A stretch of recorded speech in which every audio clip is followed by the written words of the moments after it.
بسم اللہ الرحمن الرحیم نحمده ونصلی علی رسوله الکریم اما بعد فاعوذ باللہ من الشیطان الرجیم بسم اللہ الرحمن الرحیم ان الصفا والمروة من شعائر اللہ فمن حج البیت او اعتمر فلا جناح علیہ ان یطوف بہما ومن تطوع خیرا فإن اللہ شاکر علیم۔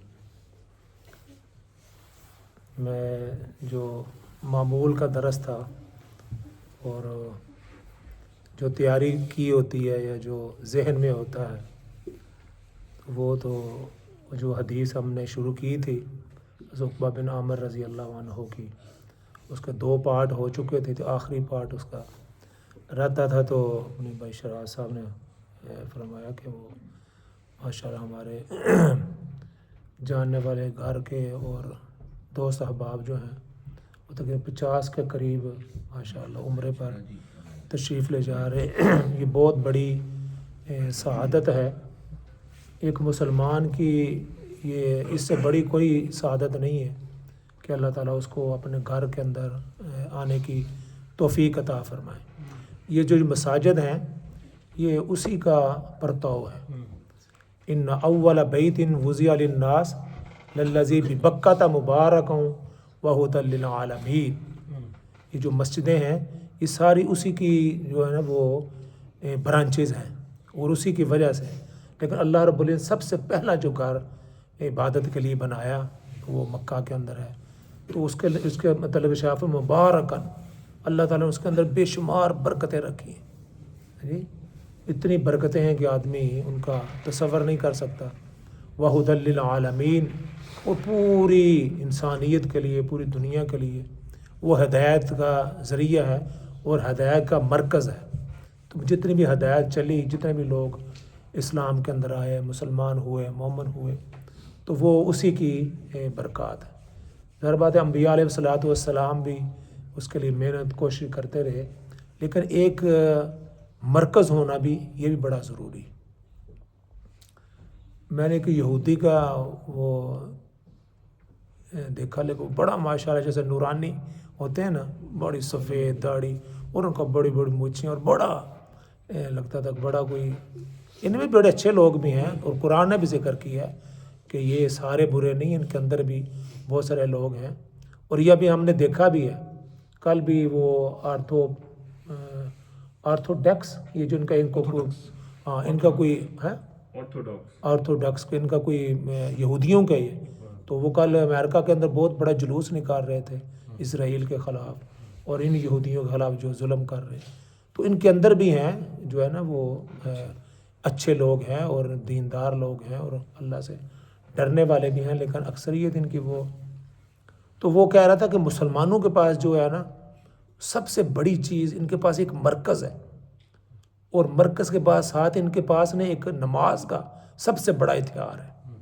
وہ خود کہہ رہا تھا ان کے پاس جو نماز کا ہتھیار ہے نا، کہ یہ ایک آدمی کھڑا ہوتا ہے اور سارے اس کے پیچھے نماز کے لیے کھڑے ہو جاتے ہیں، اور یہ جو اللہ کے ہاں جو ہے نا یہ کسی مذہب قدم میں نے دیکھا کہ ان کے پاس اتنی بڑی جو ہے وہ بیت المقدس کے اندر، مسجد اقصیٰ کے اندر بھی لاکھوں دنیا جمعے میں ہوتی ہے اور نمازوں میں ہوتی ہے، اس طرح بیت الحرام میں بھی، مسجد نبوی، یہ واقعی یہ منظر کسی آپ دیکھیں کسی کے پاس نہیں ہے، اور ایک آدمی اللہ اکبر کہتا ہے اور سارے اسی کے ساتھ اس کی تدا کرتے ہیں۔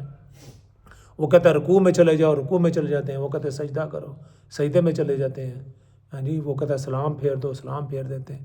تو یہ ان کے پاس جو ہے نا بہت بڑی ایک چیز، تو یہ مرکز ہونا، یہ جو بیت اللہ شریف ہے یہ مرکز ہے، تو اس کی طرف اس کا حج کرنا، اس کی زیارت کرنا، یہ ہر انسان کی، ایک مسلمان کی خواہش ہوتی ہے۔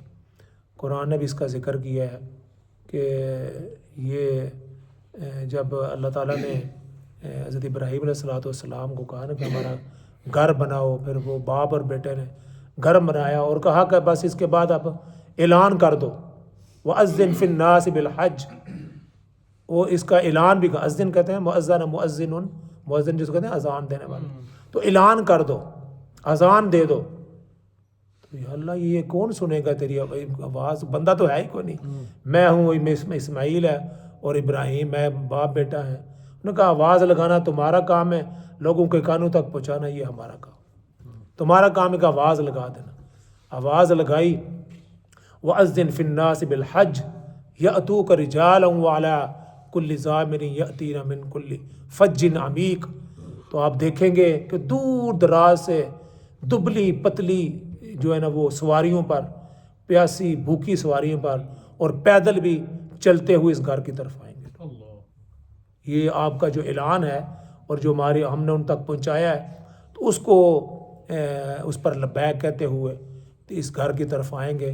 اور واقعی ابھی تو اللہ تعالیٰ نے بڑی سہولت پیدا کر دی. جہاز ہیں، بحری جہاز ہیں، بسیں ہیں، گاڑیاں ہیں. لیکن اس وقت تصور کریں، ابھی بھی تصور کریں تو آپ گرمی میں جب مکہ سے مدینہ اگر آپ نے آنا ہو، یا اے سی خراب ہو، یا تھوڑا پیدل چلنا پڑے، تو میں نے کہا یہ آپ چل ہی نہیں سکتے. میں بھی جیسے کہا تھا پچھلے ہفتے قطر میں تھا، تو یقین کرو وہ گھر سے مسجد تک جاتے ہوئے آدمی کو تارے نظر آ جاتے ہیں. حالانکہ وہ اس وقت بہت کم ہے، 32 35 تھا، لیکن وہ چلتے ہوئے وہاں پہنچنا اتنی شدید گرمی میں ہے. لیکن نیچے بھی کوئی پتھریلی زمین نہیں ہے، کوئی مسئلہ نہیں ہے، صاف ستھرے جگہ ہے، لیکن چند قدم چلنا مشکل ہے. تو آپ اندازہ کریں کہ جو لوگ یمن سے، جو ملیشیا سے، اور مکہ اپنا مدینہ سے، پتہ نہیں کہاں کا، تبوک سے، تبوک کا اور مدینہ کا جو فاصلہ ہے وہ 1200 میل ہے. میل 1000 میل سے اوپر ہے. تو وہاں بھی صحابہ کرام رسول اللہ صلی اللہ علیہ وسلم کی میت میں جہاد کے لیے بھی گئے تھے. تو وہاں جانا، پھر وہاں سے واپس آنا، یہ بڑی قربانیوں سے دین ہم تک پہنچا ہے. ایسا نہیں ہے ہمیں تو یقین کرو کچھ بھی نہیں کرنا پڑا. اٹھتے ہیں، نماز پڑھتے ہیں، کہتے ہیں انہوں نے اپنی جانیں دی ہیں، بچے گنوائے ہیں، جی گھر بار چھوڑا ہے، مال مویشی سب کچھ ختم کیا ہے، پھر جا کے ہم تک جو ہے نا یہ دین ایسے نہیں پہنچا. اس کے لیے بڑی انبیاء نے بھی بڑی قربانیاں دیں، صحابہ نے بڑی قربانیاں دی. ہمارے لیے تو یہ کارپیٹ بچھے ہوئے ہیں جو ہے نا، گرمی آتی ہے تو اے سی لگ جاتے ہیں، دوسرا آتا تو وہ، ان کے پاس کچھ بھی نہیں تھا. سجدہ کرتے تھے تو ساری منہ سارا گیلا ہو جاتا تھا، نیچے چکڑ ہوتا تھا، وہ کنکریاں ہوتی تھی، پھر کئی صحابہ اس کو صاف کر کے اس پر سجدہ کرتے تھے. اس پر بھی منع کیا کہ ایسے نہ کرو، جب آ گئی کنکری اس کے اوپر ہی سجدہ کرو. تو بعد میں وہ کر رہا تھا. لیکن یہ بھی فائدے کی چیزیں ہیں جو ابھی بغیر کسی مطالعہ کے اور بغیر کسی وہ ہو گئی ہیں. تو یہ بھی اللہ تعالیٰ ہمارے کو قبول فرمائے. تو ان کا تذکرہ کرنا بھی یہ بھی ہمارے لیے ضروری ہے کہ جنہوں نے قربانیاں دی ہیں، اللہ تعالیٰ ان کے درجات بلند فرمائے. ان کی وجہ سے ہمیں ایمان ملا، اور ایمان سے بڑی کوئی چیز نہیں. سب سے بڑی چیز یہ ایمان ہے. ہم تو سمجھتے ہیں کہ مثلا مال مل گیا، دولت مل گئی، کوٹی مل گئی، ہمارے اتنی جگہ ہو گئی، اتنے ملازم ہو گئے. نہیں، کوئی اس سے بڑی کوئی چیز نہیں. جس کو ایمان نہیں ملا نا، اس کو کچھ بھی نہیں ملا. چند منٹوں کے بعد، چند گھنٹوں کے بعد، چند سالوں کے بعد ہوا نکل جائے گی، بندہ مر جائے گا. یہ دولت، یہ پیسہ، یہ گھر بار سب ادھر پڑے رہیں گے. وہاں تو پھر جو آدمی پیش ہوگا، وہاں تو پھر مال نہیں ہوگا، وہاں کیا ہوگا؟ اعمال ہوگا.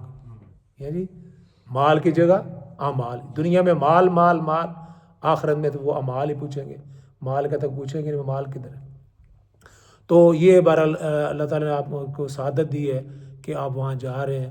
تو کہتے ہیں کہ جب سب سے پہلے آدمی جاتا ہے تو وہ اپنی گاہیں نیچی کر کے جائے، اور پھر اس کے بعد خانہ کعبہ کو جب دیکھے، اور جو آدمی دعا کرتا ہے اللہ تعالیٰ اس کو قبول فرماتے ہیں. جو سب سے پہلے آپ دعا کرتے ہیں، اور بعض لوگ کہتے ہیں جی وہ دعا کی قبول تو کوئی نہیں. قبول اللہ نے کر لی، لیکن اللہ تعالیٰ مصلحت کے مطابق فیصلے کرتے ہیں. ہماری خواہشی کے مطابق کرنا چاہیں تو میں کہتا ہوں کہ دنیا کے اندر شاید زندہ کوئی بندہ بچے ہی نہ. یعنی نہ ہمارے محلے والے ہوں، نہ ہمارے گاؤں والے ہوں، نہ ہمارے رشتہ دار ہوں. ہم تو کہتے ہیں یہ سارے ختم ہو جائیں اور بس میں بیٹھا ہوں، کوٹی بھی میرے ہو، مال بھی میرے پاس ہو، جو ہے سب کچھ میرا ہی ہو. ایسا ہی ہے نا. ہم چاہتے ہیں کہ یہ سب ختم ہو جائیں، ہاں جی، لیکن سب کچھ جتنا کچھ ہے وہ میرے پاس ہی ہو. ہماری خواہش تو یہ ہے، لیکن اللہ تعالیٰ جو ہے نا وہ تو رب العالمین ہے، احکم الحاکمین ہے. وہ تو اپنے جو ہے نا وہ منشا کے مطابق اور اپنا جو اللہ کا اس کے مطابق ہی فیصلہ کرتے ہیں. تو کہتے ہیں وہاں جا کر جو بھی آدمی دعا کرتا ہے اللہ تعالیٰ اس کی دعا کو قبول فرماتے ہیں. لیکن یہ ہے کہ وہاں جائیں اور وقت پھر اس کو ضائع نہ کریں. دیکھو حدیث میں آتا ہے کہ 120 جو ہے نا رحمتیں اللہ تعالیٰ خانہ کعبہ کے اوپر نازل فرماتے ہیں. اس میں جو 60 جو ہیں اس پر جو طواف کر رہا ہوتا ہے. طواف کرنے کا سب سے زیادہ ثواب ہے. علماء نے لکھا اور اس کے ثواب بھی زیادہ لکھا ہے اور اس کی وجہ بھی لکھی ہے کہ طواف دنیا میں کسی اور جگہ نہیں ہوتا. نماز وہ بھی ہوتی ہیں, قرآن بھی ہوتا ہے, تلاوت بھی ہوتی ہے, سب کچھ ہوتا ہے, لیکن وہ طواف کی جو سہولت ہے, یہ جو ثواب وہ کسی اور جگہ نہیں ہوتا. وہاں زیادہ سے زیادہ آدمی طواف کریں. حالانکہ میں چھوٹا موٹا چلو عالم بھی ہوں, جو میری ایک سند ملی ہوئی ہے, پتہ نہیں ہوں کہ نہیں, لیکن یہ ایک طالب علم ہے. میں جو پہلی دفعہ گیا نا تو مجھے یقین کرو کہ یہ جو حج کے اور یہ عمرے کے مسائل ہوتے ہیں نا, یہ آدمی جب تک پریکٹیکل نہ کرے اس کو نہیں سمجھ آتی. بڑے بڑے علماء آگے بہت سارے واقعات بھی ہیں. مولانا سرفراز خان صفدر رحمۃ اللہ علیہ, انہوں نے ایک دفعہ واقعہ سنایا کہ میرے ساتھ بڑے بڑے علماء تھے, تو انہوں نے ایسی غلطی کی. میں نے سب کو کہا تم پر دم پڑتا ہے. انہوں نے کہا جی وہ کس طرح؟ انہوں نے کہا یہ مسئلہ. انہوں نے کہا ہمیں تو پتہ ہی نہیں تھا. میں نے کہا جو شیخ الحدیث تھے, جو شیخ القرآن تھے, جو پڑھانے والے تھے, لیکن وہاں گئے تو وہ پھنس گئے, پتہ نہیں چلا. کیونکہ جب تک وہ زندگی میں ایک دفعہ آدمی کرتا ہے تو آدمی جو ہے نا وہ بھول جائے. اچھا میں نے جو ہے نا میرے ذہن میں تھا طواف کا کہ بس چکر لگاتے رہو, یہ نا 7 نہیں, 7 ہو کہ 8 کر لو, 9 کر, ایسے نہیں. مولانا اللہ تعالیٰ حجائی صاحب کو جو ہے نا وہ لمبی زندگی عطا فرمائے, مولانا مکی صاحب عمرہ جو بیان کرتے ہیں, یہ بہت پرانے, ابھی میں چھوٹا تھا, میرے حال 20-25 سال عمر ہوگی, نیا نا پھر عالم یہ وہ. تو میں نے میرے ذہن میں یہ تھا کہ وہ طواف کا مطلب ہے کہ طواف کرتے رہو, کوئی یہ نہیں, کوئی رکنا نہیں, یا کوئی 7 ضروری نہیں ہے 7, ایسے تھا. تو میں نے کہا, میں کہنا حضرت وہ کہتے ہیں 7 بیٹا 7 چکر ہوتے ہیں, اس سے زیادہ نہیں, ایک دفعہ مکمل ہوگا, یہ نہیں بس گھومتے ہی رہو ایسے نہیں. تو کہنے کا مطلب ہے کہ بندے کو, عام آدمی کو بھی بیچارے کو کیا پتہ ہوگا. وہ طواف ہی, میں جب کہا آپ کو طواف کریں تو طواف کا مطلب ہے کہ 7 کر کے اس کے بعد نفل پڑھے, آپ کا ایک طواف ہو گیا. جیسے ایک نماز ہے, طواف کی بھی اسی طرح ہی ہے کہ وہاں انہوں نے نشان لگایا ہوا ہے, وہاں کھڑے ہو کے 7 چکروں کی نیت کریں. یا میں 7 چکروں کی نیت کرتا ہوں, اللہ اکبر کہہ کے پھر وہ آدمی وہاں سے شروع کرے. پھر جو حجر اسود ہے اس پر بوسہ دے, اگر نہ ہو سکے تو دور سے اس کو استلام, اس کو کہتے ہیں استلام, وہ اس طرح ہاتھوں سے کر کے منہ کو چون کر ایک وہاں سے پہنچا کہ ایک چکر, پھر دوسرا چکر, پھر تیسرا, پھر اس طرح 7. جب 7 ہو جائیں پھر وہاں سے علادہ ہو جائے. اب اس کے 7 چکر پورے ہو گئے, اور اس کے لیے وضو بھی ضروری ہے. ٹھیک ہے, طواف جو ہے اس کے لیے بغیر وضو کے طواف نہیں ہوتا. اگر وضو ٹوٹ گیا ہے تو وہاں سے جا کر کے تو واپس اسی میں آپ کے شامل ہو سکتے ہیں. لیکن جو سعی ہے صفا مروہ کی وہ بغیر وضو کے بھی ہو جاتی. اگر وہاں کسی کا وضو ٹوٹ گیا ہے سعی کرتے ہوئے جو, تو اس میں وضو ضروری نہیں. یہ طواف میں ضروری ہے, وہاں ضروری نہیں. تو یہ ایک تو یاد یہ رکھیں. اور 7 چکر تو اس میں دعائیں ہیں. وہ کہتے ہیں جی کون سی دعا؟ ربنا آتنا فی الدنیا حسنہ وفی الآخرۃ حسنہ, یہ تو ہے. لیکن آپ اپنی دعائیں کریں, یا اللہ مجھے بخش دے, یا اللہ مجھے میری ضروریات پوری کر دے, دنیا بھی آخرت بھی. اللہ تعالیٰ تو سب زبانیں جانتے ہیں نا, وہ یہ نہیں کیسے اللہ تعالیٰ عربی آتی تو باقی پنجابی نہیں آتی, یا میرپوری نہیں آتی, اللہ کو سب آتی ہے. تو اپنی زبان میں دل سے جو دعا کریں گے اللہ تعالیٰ انشاءاللہ اس کو قبول فرمائیں گے. اور ایک نیکی وہاں کے لاکھوں کے برابر ہے, ایک نماز لاکھوں کے برابر ہے. ایک ریال صدقہ کرنا وہ بھی 1 لاکھ ریال کے برابر ہے. اس کے لیے بھی جو وہاں کام کرتے ہیں ان کی بہت کم تنخواہیں ہوتی ہیں. آپ نے اگر کوئی صدقہ خیرات دینا ہے تو ان کو جو ہے نا وہ دے دیا کریں, جو کام کر رہے ہیں, پانی بھر رہے ہیں. وہ غریب, اگر غریب نہ ہوتے تو بیچارے ادھر وہ کرتے ہیں نہیں, سارا دن وہ کام کرتے رہتے ہیں.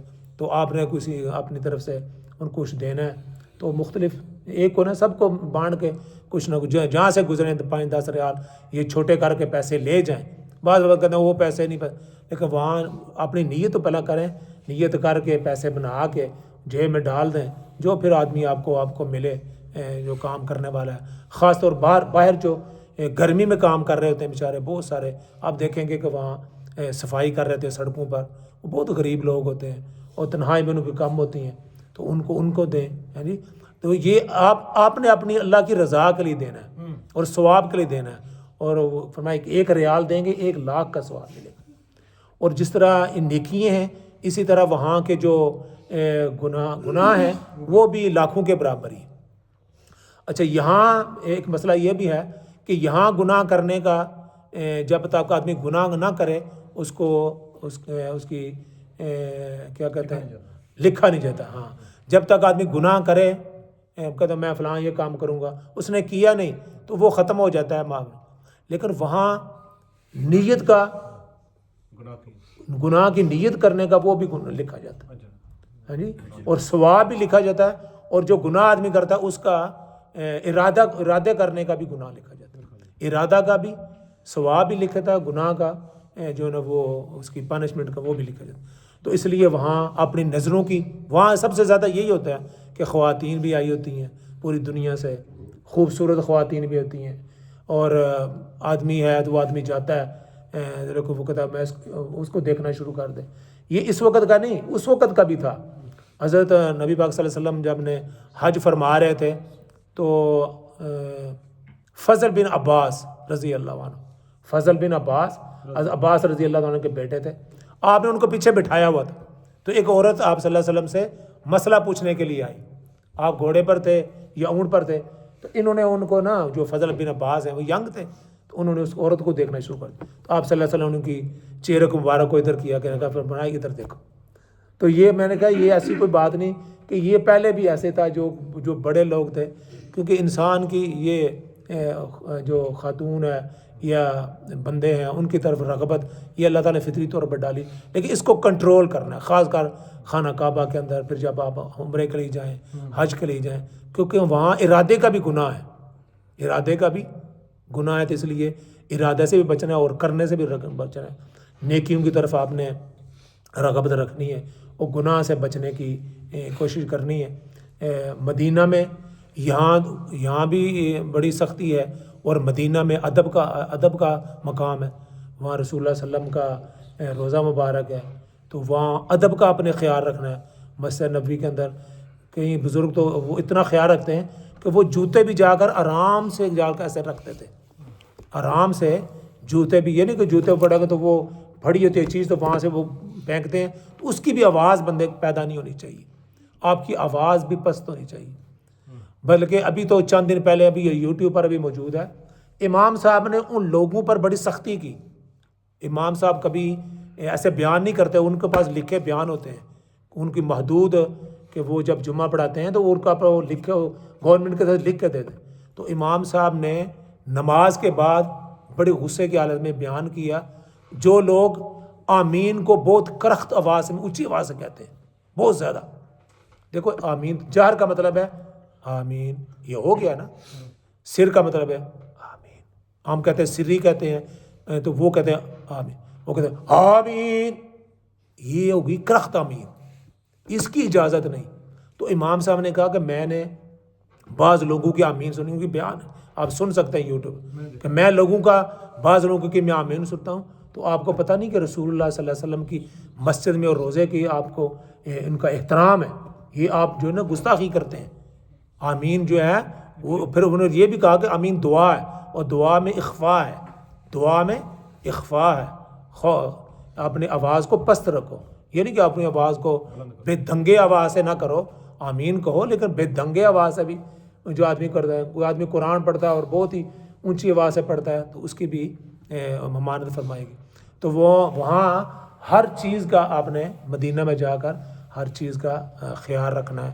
وہاں ادب و احترام ہے, یہاں جلال ہے, وہاں جمال نبی ہے, یہاں جلال اللہ تعالیٰ کا جلال ہے, اس سے بھی بچنا ہے, اللہ تعالیٰ کی پکڑ سے بچنا ہے. اور وہاں رسول اللہ صلی اللہ علیہ وسلم کی گستاخی سے بچنا ہے, وہاں رسول اللہ صلی اللہ علیہ وسلم کی بے ادبی سے بچنا ہے, کہ کوئی ایسی بات ہم سے نہ ہو کہ جو رسول اللہ صلی اللہ علیہ وسلم کو ناگوار گزرے. اور ہمارے بزرگ یہ بھی کہتے ہیں کہ وہاں جو رہنے والے ہیں ان کو نہیں آپ نے دیکھنا, جو وہاں والے ہیں جی, جو وہاں والے ہیں آپ نے ان کو نہیں دیکھنا کہ وہ ایسا کر رہے ہیں. بھائی وہ گھر والے ہیں, گھر والا اگر بچہ شرارت کر رہا ہو تو وہ برداشت ہوتا ہے, ابے کو بھی, دادا کو بھی, مجھے بھی, آپ کو بھی. لیکن دوسرا بچہ برداشت نہیں ہوتا تو آپ ان کا نہیں دیکھنا، آپ نے اپنے کو دیکھنا ہے. دوسروں کے بچے برداشت نہیں ہوتے، اپنے بندہ برداشت کر لیتا ہے. تو لہٰذا آپ نے ان کی طرف نہیں دیکھنا کہ وہ ایسی کر رہے ہیں، وہ ٹانگیں پھیلا کے بیٹھے ہوئے ہیں، وہ جو باتیں کر رہے ہیں. آپ نے اپنا حساب دینا ہے. قرآن میں کہا تھا تلک امت قد خلت لہا ما کسبت ولکم ما کسبتم ولا تسألون عما کانوا یعملون. وہ پہلی امتیں جو گزر گئیں ان کے بارے میں آپ سے کوئی نہیں پوچھا جائے گا. ولا تسألون عما کانوا یعملون، جو انہوں نے کیا ہے وہ ان کے جو اعمال ہیں ان کے بارے میں آپ سے نہیں پوچھا جائے گا. ہمارے مسئلہ یہ بھی ہے کہ ہم ان کے بارے میں فکر مانیں کہ پہلے انہیں کیا کر تو اللہ تعالیٰ نے پہلے کہہ دیا بھائی ان کی فکر چھوڑ دو، اپنی فکر کرو. تو بہرحال آپ کا اللہ تعالیٰ ٹائم کافی ہو گیا، 20 منٹ ہو گئے. ہاں اللہ تعالیٰ آپ کا وہاں جانا قبول فرمائے اور آپ کو جو ہے نا وہ نیکی کرنے کی اور برائیوں سے بچنے کی اللہ تعالیٰ توفیق عطا فرمائے. تو کوئی سوال ہے تو پھر پوچھ لیں انشاءاللہ.